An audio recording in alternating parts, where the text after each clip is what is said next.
예, 여러분, 이번 주차는 실용적인 글쓰기를 한번 글쓰기 실용의 측면에서의 글쓰기에서 그 이제 가장 그 글쓰기에서 가장 실용적인 글쓰기는 여러분 뭘까요? 어, 그 이력서 쓰는 것과 자기소개서 쓰는 거죠. 어, 그런데 이제 이력서는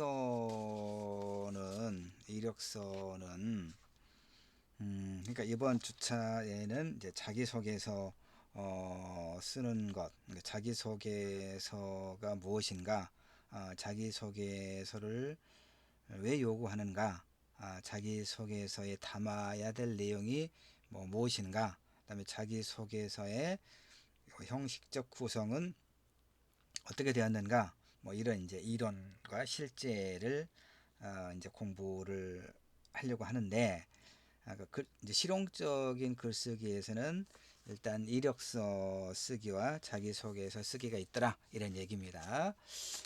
그래서 내가 여러분에게 이제 올려줄 자료에는 뭐 이력서 쓰기는 생략했고, 이제 간략하게 이제 지금 언급만 하려고 하는데, 왜냐하면 이력서가 사실은 형식이 우리가 이제 어딘가 이력서를 내려고 할 때 자기소개서도 마찬가지지만 이력서를 내려고 할 때 그 이력서를 받으려고 하는 그러니까 우리가 이제 뭔가 우리가 어디에 이력서와 자기소개서를 제출을 합니까?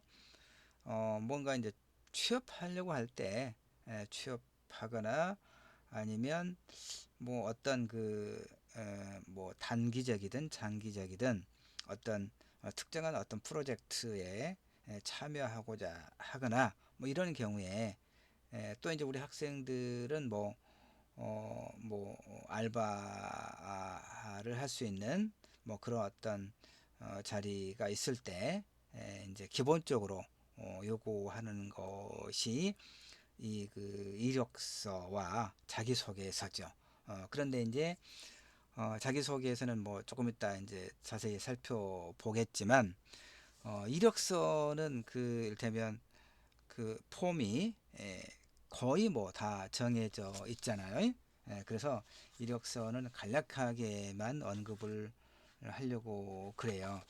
일단 이력서는 이제 뭐 이력서의 구성 내용이 뭐든가 여러분, 뭐 왼쪽이든 오른쪽이든, 그러니까 제로에 이제 뭐 하여튼 사진이 있죠. 자기 증명 사진을 첨부하도록 되어 있고, 그다음에 이제 이름, 뭐 한글과 영문 또는 뭐 한자까지 요구하는 경우도 있죠. 주민등록번호, 그다음에 이제 전화번호, 휴대번호, 이메일, 그다음에 주소, 이런, 그러니까 나에 대한 어떤 신원을 이제 신원 내지는 개인정보, 그러니까 내가 누구인가, 그러니까 내 이제 그 사진과 이름과 전화번호, 뭐 사는 곳, 뭐 이런 것들을 기본적으로 기재하는 난이 있잖아요. 그 다음에 이제 뭐 학력, 예, 학력, 그 다음에 뭐 경력, 그리고 이제 뭐 수상하면 안 되고 상을 받은 어떤 내용이 있으면, 그 다음에 자격 사항, 어떤 뭐 자격증이나 외국어 능력이나 뭐 전산 능력 이런 것들을 기재하게끔 되어 있잖아요. 그러니까 이 소위 양식은 이력서 양식은 거의 비슷해요.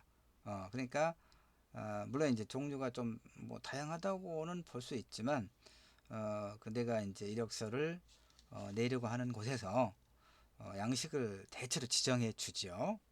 지정해 주면 그 지정된 양식에 따라서 이제 기재를 하면 되는 것이기 때문에 이력서 쓰기와 관련해서는 뭐 많은 시간을 들여서 굳이 설명할 필요는 없지 않겠는가, 이런 생각을 해요.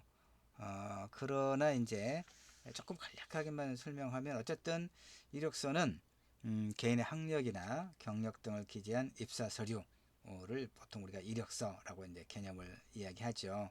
그 이력서는 인사 내지는 채용 담당자가 이제 기본적으로 설명을 내가 하는 겁니다.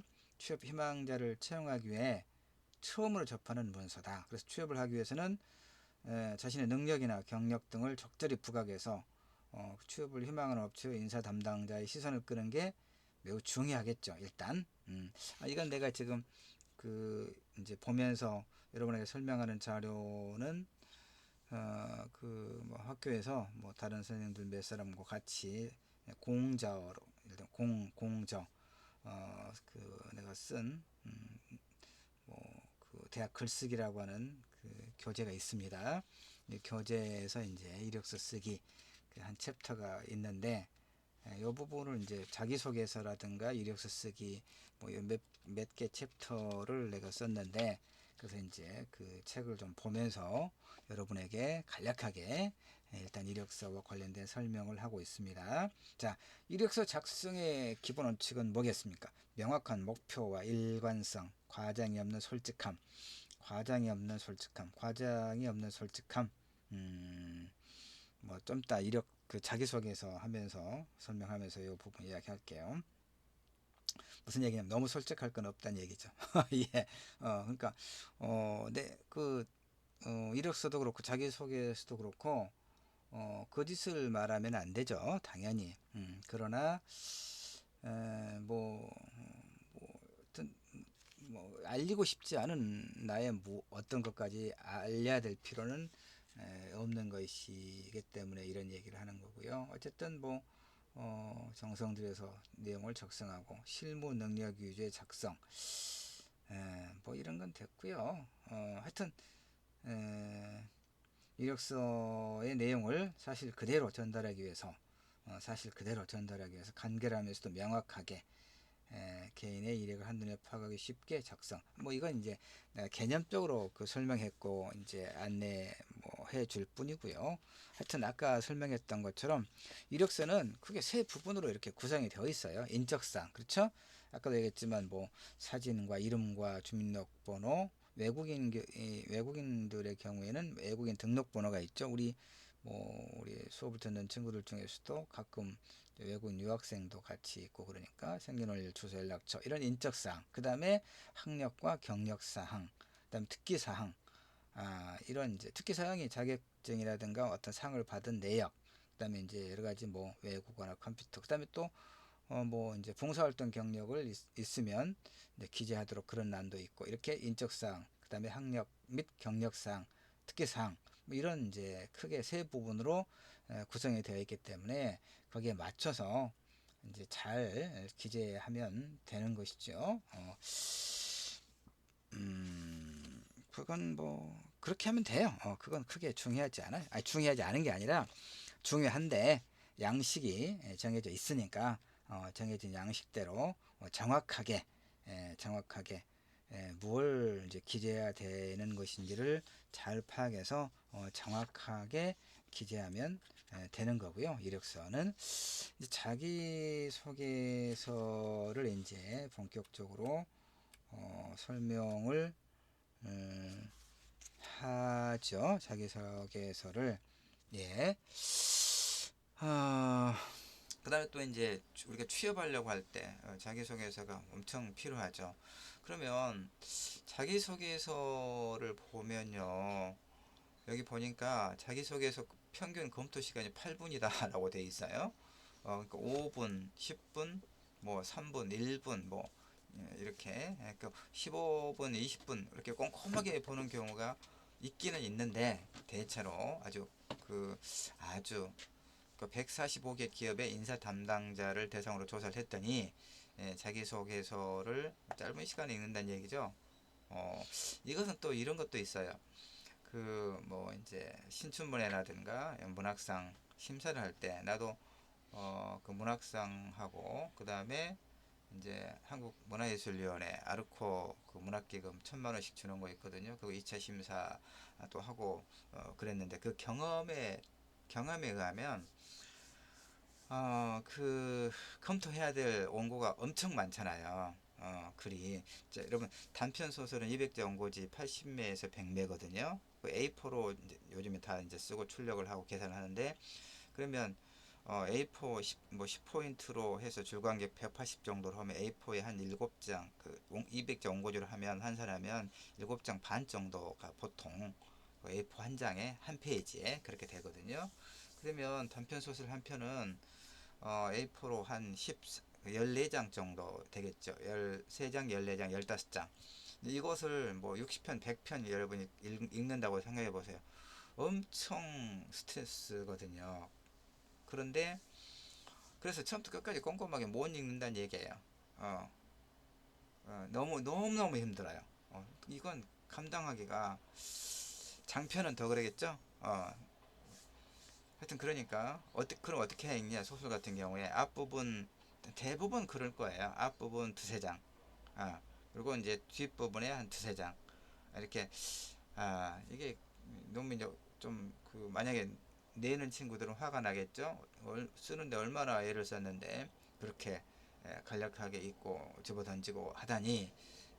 물론 이제 전체적으로 안 읽는 건 아니에요. 내가 지금 앞에 뭐 서너 장, 뒤에 서너 장이라는 얘기는 그 부분을 좀 꼼꼼하게 읽고 앞부분을 읽어가면서 여러 가지 측면에서 좀 미흡하다 싶으면 안 읽는다는 얘기예요. 앞부분이 문장도 아주 그 밀도가 있고 그 어떤 전개도 그 주제 의식도 그렇고 전개도 이렇게 잘 돼 있으면 꼼꼼하게 읽는 거죠. 이를테면 그런 것입니다. 어쨌든 자기소개서를 우리는 예를 써서 읽지만 읽는 사람들은 그렇게까지 쓴 사람만큼의 정성을 갖고 읽기는 안다는 얘기죠. 그 다음에 자소서 내용이 무엇이 중요하냐 했을 때 회사의 인재상과 적합한가, 지원 동기 뭐 이런 것들 여러 가지가 있습니다. 이제 가족 관계라든가 성장 과정은 이제 상대적으로 덜 중요하다. 이것은 사실은 평균치기 때문에 그렇게 큰 의미가 없어요. 이것은 그래서 이제 그 공부를 좀 해보도록 합시다. 밑에 보면 자소서 잘 쓴 지원자 합격률이 뭐 한 3분의 2 정도 되는군요. 근데 이건 자소서만 가지고 되는 건 아니에요, 사실은. 그러니까 우리가 입사를 하는 과정에서 필요한 여러 가지 어떤 그 요건 중에서 자기소개서 비중도 일정하게 있다 이 정도지 그것만 가지고 하는 건 아니죠. 예컨대 자 일단 여기서 지금 이 페이퍼에서 중요한 건 일단 자기소개서는 어쨌든 중요하다 요거죠. 어쨌든 중요하다. 그 다음 페이지 봅시다. 자 이제 자 자꾸 가만히 있어. 넘어가지 말고 자 지원자 그러니까 내가 이제 그 예전에 공부를 할 때 이 자기소개서 관련된 공부를 제대로 하기 이전에 강의를 하기 위해서 공부를 좀 특강을 하기 위해서 사실은 공부를 좀 했는데 그 전에는 공부하기 전에 피상적으로 알았던 자기소개서 관련 것을 좀 더 제대로 알 수가 있었어요. 무슨 얘기냐면 이 지원자의 자기소개서를 통해 우선적으로 확인하고자 하는 것이 뭐냐. 왜냐하면 그 이력서를 우리가 내잖아요. 이력서를 내고 거기에 이제 그 딸린 이를테면 뭐 학력증명서라든가 경력증명서라든가 이걸 첨부하잖아요. 그러니까 이력서와 그런 증빙 서류를 통해서도 그 다음에 뭐 자격증명서라든가 이런 것들 그걸 통해서도 충분히 우리 지원자가 어떤 사람인지 알 터인데도 불구하고 별도의 자기소개서를 내라고 하죠. 근데 우리가 자기소개서 쓸 때 얼마나 짜증나요. 그렇죠. 진짜 짜증나는 게 자기소개서죠. 근데 자기소개서를 통해서 뭘 알려고 이렇게 내라고 하는 거지라고 의문을 가졌는데 이제 특강을 하기 위해서 이걸 좀 특강을 하기 위해서 그 공부를 좀 하고 났더니 좀 다른 게 있었어요. 그래서 결론 이거예요. 자기소개서를 통해 확인하고자 하는 내용은 지원자 역량. 어떤 일을 해낼 수 있는 이 양이 좀 이상한데? 아닌 것 같은데? 예, 어떤 일을 해낼 수 있는 힘, 기량. 역량을 보겠다는 거예요. 그러면 그 역량평가 핵심 전제는 뭐냐면 이거예요. 과거에 어떤 목표를 성취했던 사람은 미래에도 성취할 수 있는 가능성이 높다 이거예요. 그러니까 그래서 이제 우리가 자기소개서를 쓸 때는 기본적으로 고려할 것이 두 가지가 있어요. 나는 지금 이 자기소개서를 어디에 내려고 하는가. 학교 예컨대 이런 교양 수업에서 자기소개서 써내라 그러면 즉 이 내가 써내는 자기소개서를 읽는 사람이 누구냐 이거예요. 이걸 고려할 게 필요해요. 내가 예컨대 취업을 하기 위해서다. 아니면 우리 학교 내에 이제 이런저런 어떤 그 기관 부서에 아르바이트 자리를 구하기 위해서다. 또는 뭐 연구원 자리를 구하기 위해서다. 그러니까 그것이 중요하겠죠. 거기에 맞춤해야 된다는 얘기예요. 거기에서 무엇을 원하는가. 그곳에서 자기소개서를 통해서 무엇을 보려고 하는가 이걸 이제 놓치면 안 된다는 얘기죠. 마찬가지 연결되는 것이 이거죠. 그래서 무엇을 소개할 것인가. 나의 무엇을 소개할 것인가. 암담해요. 두렵죠? 무엇을 소개할 것인가. 자, 공부해 봅시다. 자기소개서 구성 내용은 크게 과거, 현재, 미래 이렇게 세 등으로 되어 있어요. 알겠죠? 여러분 이제 이 자료를 가지고 또 공부를 이 다음 2차 시에서도 내가 이제 한글 파일로 좀 정리를 더 해놓긴 했으니까 그 자료를 보면 더 편하게 할 거예요. 자, 일단 자기소개서 구성 내용 과거 중에서 과거 뭐야? 이제까지 살아온 과정을 보여주는 것이죠. 그러니까 아까 앞에 뭐 그래픽에서 인사 담당자들이 그 뭐 성장 과정은 상대적으로 덜 중요하다고 그러는데 그렇지 않아요. 성장 과정에서 가족 관계는 굉장히 중요하잖아요. 특히 부모님의 영향, 그렇죠?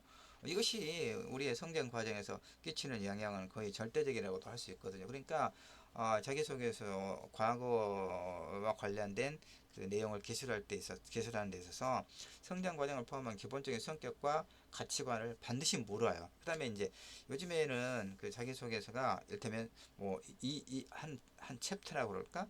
뭐 이런 부분이 있으면 200자 내외 이렇게인데 성장 과정을 기술하시오 250자 내외 이런 식으로 아주 소논문 쓰듯이 아주 이건 뭐냐면 핵심을 요약하는 능력을 보자고 하는 거예요. 핵심을 그러니까 여러분도 수업에서 과제를 내주잖아요. 리포트를 내주면 A4 한 페이지, A4 두 페이지 이렇게 하면 그 분량을 딱 지켜야 돼요. 왜 그럽니까? 그 지정된 분량 안에 담아야 할 내용들, 그러니까 중요한 내용과 덜 중요한 내용, 보다 중요한 내용과 덜 중요한 내용들을 가려내서 이렇게 요약할 수 있는 그런 능력을 갖고 있는가를 보는 거예요. 알겠죠?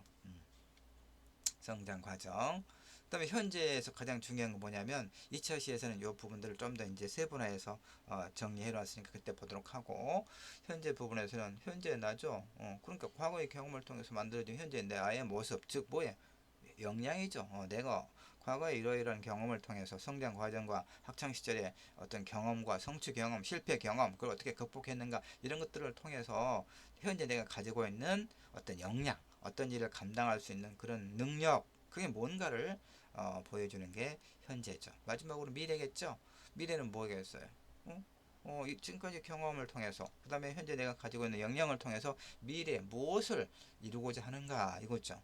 내가 성취하고자 하는 것이 무엇인가, 내가 어떤 사람이 되고 싶은가, 공동체에서 내가 어떤 위치에서 내 삶을 건강하고 그 다음에 의미 있게 가치 있게 만들어 가고자 하는가, 이것이 내가 자기소개서를 내는 뭐 기관이든 기업이든 이런 것과 이런 것의 어떤 성장 목표, 인재상과 어떻게 부합하는가, 이게 중요하겠죠, 여러분. 이게 자기소개서의 핵심적인 부분이에요. 과거, 현재, 미래에 있어서 각각. 자, 근데 이제 이제 실용적인, 그러니까 아주 그 실질적인 내용은 지금 아주 간략하게 지금 요약을 해서 설명을 했거든요. 그리고 그 부분은 2차 시에서 이제 그 한글 파일에서 풀어서 설명을 하도록 하고, 지금부터는 이제 뭘 이야기해 주고자 하냐면, 이게 뒷선의 미소라고 하는 거거든요. 뒷선의 미소. 이 미소 어때요, 여러분? 꾸밈살 없는 그런 미소죠. 자, 그래서 이제 자기소개서 또는 자아성찰 에세이와 관련해서 이게 왜 이제 내가 이 자료를 이제 1차 시에서 덧붙이고 있는가를 이제 설명해 가면 여러분이 눈치를 챌 수 있을 거예요. 눈치채야 돼요. 자, 뒷선의 미소가 뭐냐면 에크만이라고 하는 사람이 광대뼈 근처와 눈꼬리 근처에 얼국이 아니라 얼굴인데 이렇게 오타가 이렇게 있나 몰라요. 얼굴 표정을 결정짓는 근육을 이제 발견해낸 사람이 뒤센인데, 그러니까 광대뼈 근처와 눈꼬리 근처에 얼굴 표정을 결정짓는 근육을 발견하는 사람이 뒤센인데, 에크만이 뭔가를 하다가 이제 요 미소를 보고 이 사람의 이름을 붙였어요. 그래서 뒤센의 미소라고 이름을 붙였다, 이런 얘기죠. 그래서 뒷선의 미소, 이렇게 이런 그 아주 환한 밝은 꾸밈 없는 이 뒷선의, 이걸 뒷선의 미소라 그 말이에요. 이 미소를, 이런 미소를 짓는 사람들의 뇌는, 에크만이 이렇게 말하고 있는 거예요. 이런 미소를 짓는 사람들의 뇌는 기본적으로 긍정적인 정서를 타고났다고 볼 수 있다. 이런 긍정적 정서야말로 회복 탄력성의 원천이다라고 말해요. 그러니까 지금 회복 탄력성과 뒷선의 미소라고 하는 어떤 이제 자료를 가지고 내가 여러분에게 설명을 좀 하고 있는 겁니다. 자, 그럼 뒷선 미소가 타고났다고 그랬는데 봅시다. 사람의 표정에는 감정이 드러나기 마련이죠, 여러분. 그 우리가 누군가를 좋아하거나 누군가를 싫어하는 감정은 얼굴에 우리가 숨기려고 해도 숨길 수가 없어요. 정말 좋아하는 어떤 친구가 저쪽에서 오면은 그 많은 인파 중에서 저 멀리 보여도 자연스럽게 내 얼굴 표정이 환해진다는 얘기예요. 싫은 놈이라고 하면 안 되니까, 수업에서 싫은 사람 있죠. 싫은 사람 저쪽 보이면 내 얼굴이 긴장되겠죠. 짜증이 올라오니까, 이런 것들. 그러니까 사람의 표정이란 감정이 드러나고 그 감정은 숨길 수가 없어요. 왜 숨길 수가 없느냐를 봅시다. 우리 몸의 근육 중에서 표정을 만들어내는 얼굴 근육은 뇌신경과 직접적으로 연결되어 있다는 거예요. 그래서 얼굴 표정은 뇌의 감정 상태를 그대로 드러내는 유리창과도 같다고 그래요. 에크만이 그걸 발견하는 거예요. 알겠죠? 얼굴 표정에 대한 본격적인 연구를 했던 이 에크만은, 심리학자군요. 폴 에크만은 인간의 웃음 중에서도 긍정적 정서가 반영된 환한 웃음을, 아까 그 뒤선의 이름, 그 사람을 이제 그 이름을 붙여가지고 뒤선의 미소다라고 이름 지었다는 거죠. 이제 뒤선의 미소는 뭔지 알겠죠? 이게 근데 이거 뭡니까? 이제 그 영업용 미소죠. 쉽게 말해서 인위적인 미소, 꾸민 미소. 자, 그래서 내가 안 뒷선의 미소 이렇게 해놨는데, 자, 과학적 근거가 있어요. 에크만이. 자, 당신이 만약에 환한 뒷선의 미소를 지을 수 있다면 당신의 뇌는 높은 수준의 긍정성을 지녔다고 볼 수 있다. 높은 수준의 회복 탄력성을 통해서 평생 좋은 상태의 삶을 누릴 수 있을 것이다 라고 이야기합니다. 그렇다면 이제 과학적 근거를 봅시다. 하커와 켈트너는 1958년과 1960년에 캘리포니아 오클랜드에 있는 밀즈 칼리지 졸업생 141명을 연구 대상으로, 그러니까 대학생 졸업생 141명을 연구 대상으로 해서 뭘 연구를 했냐? 졸업 앨범 속에 나타난 141명 이들의 표정을 정밀하게 분석을 해요. 그래서 그 중에 3분의 1의 졸업생은 이제 눈꼬리의 근육이 수축되어서 눈이 반달 모양이 되는 환한 뒷선의 미소를 짓고 있었다라는 거예요. 나머지는 인위적인 미소를 지었다는 얘기죠. 그래서 이 졸업, 왜 오타가 나왔을까요? 이 졸업 사진의 주인공들이 이제 이게 종단 연구를 한 겁니다. 이렇게 이제 졸업해서 나중에 27세, 43세, 52세 각각 되는 해 연구자들을 인터뷰를 해요. 그냥 광범위한 자료를 가지고 이제 증명을 하는 거예요. 그들의 삶의 다양한 측면에 대한 자료를 이제 수집 비교해서 그 결과가 뭐냐? 하는 긍정적 미소를 지었던 뒤센 미소 집단은, 아까 3분의 1에 해당하는 141명 중에서 50명이 했잖아요. 그 뒤센 미소 집단은 인위적 미소 집단, 그러니까 카메라를 보고 졸업 앨범을 찍을 때 그냥 뭐 대충 하는 뭐 이렇게 웃음 웃고 그런 인위적인 미소를 지었던 소위 그런 집단 3분의 2에 비해서 훨씬 더 건강하고 병원에 갈 수도 적었고 생존율도 높았고 결혼 생활에 대해서도 훨씬 높은 만족도를 보였다. 이혼율도 더 낮았다. 평균 소득 수준 역시 뒤센 미소 집단이 훨씬 더 높았다고 이야기를 해요. 결론을 내려. 그럼 우리가 뒤센 미소 집단에 속하면 좋겠죠. 3분의 1에. 예. 근데 타고났다 그러네. 그럼 어떻게 나머지는? 이게 이제 문제가 되겠죠. 자, 이제 뭐 여러 가지 그 변수가 될 만한 것들을 이렇게 이제 확인했는데, 그건 뭐 별로더라 그 얘기입니다. 그러니까 뒤센 미소 이것이 거의 절대적인 영향을 끼쳤다는 거예요. 행복한 삶에 있어서. 알겠죠? 그러니까 결국 이거예요. 강조하는 것은 뭡니까? 긍정성 훈련을 통해서. 그러니까 3분의 1은 타고난다고 그랬잖아요. 화는 이 뒤센 미소라고 하는 것은. 그러니까 문제는 3분의 2는 어떻게 할 거냐 이거죠. 그러니까 타고난 3분의 1은 괜찮아요. 근데 나머지는 훈련을 하라는 얘기입니다. 웃는 연습. 웃는 연습. 그러니까 나는 사실 이런 말들을 굉장히 싫어해요. 그동안에 싫어했어요. 이를테면 우리나라의 독서 시장에서 바로 이런 것들, 뭐 대인 관계론이라든가, 뭐 화법이라든가, 뭐 이런 소위 자기계발서, 실용서 이런 게 너무나 많이 팔리고 비슷비슷하고 그러죠. 근데 난 아예 이런 그 자체를 난 읽지도 않고 싫어하고 그런 사람이에요. 이런 강의 자체도 혐오를 느끼는 사람이거든요. 어.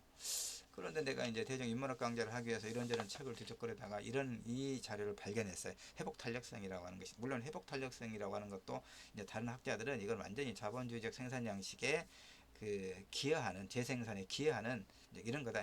이제 그건 그것인데 그건 나중에 이제 이야기해볼 문제이긴 하고요. 어쨌든 요것은 내가 혐오했던 그런 어떤 소위 말하면 이제 실용적인 이런 이야기들과는 좀 다른 측면이 분명히 있었어요. 이건 실용적인 거라고 보기는 어렵거든요.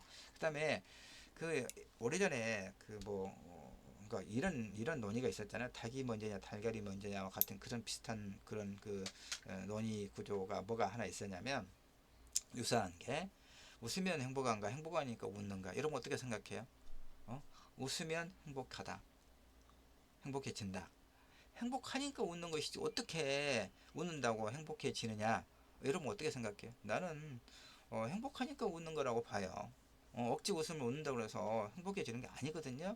근데 한참 이제 웃으면 행복해진다 해가지고 웃음 전도사 뭐 이런 사람들 많이 있었어요. 그래서 막 대중 모아놓고 그냥 손뼉 치고 깔깔깔깔 억지로 웃고, 연구 결과에 의하면 일시적으로는 뭐 우리 몸에 이제 우리가 웃고 이렇게 하면 몸을 이렇게 활력 있게 움직이면 어떤 긍정적인 물질, 그게 뭔가요?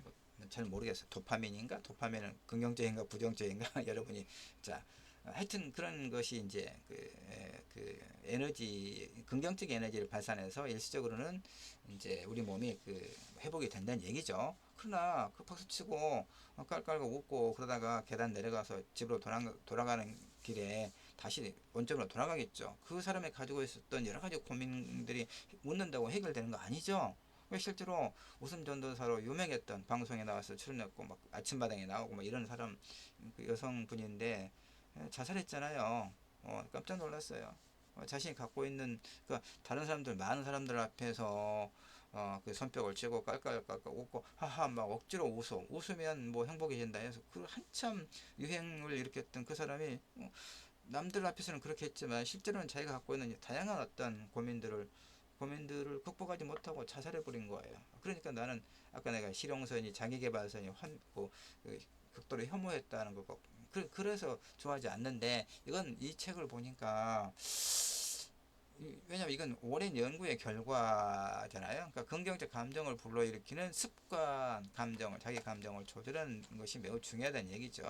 그러니까 오랜 연구의 결과는 사람들은 긍정적 정서와 행복감을 갖게 되면 생각의 폭이 넓어지고 깊어지고 빨라지고 창의력이 되고 상상력도 풍부해진다는 것을 알려주더라 이거예요. 그러니까 나는 이제 이 개인, 무엇이든 간에 개인의 문제, 이건 개인의 문제거든요. 개인의 심리적 문제거든요. 그러니까 구조의 문제도 그것이 오히려 더 중요하다고 보긴 보는데, 구조의 문제는 내가 혼자 힘으로 어쩔 수 없는 거거든요. 그러면 나는 항상 내가 인상을 쓰고 있어야 될 것인가? 그건 아니겠죠. 그런 측면에서 일정하게는 이런 듀스의 미소와 회복 탄력성이라고 하는 그런 논의가 좀 그럴듯하다, 이런 생각을 해요. 그래서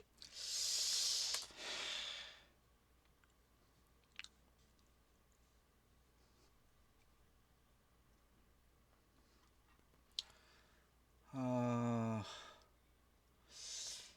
그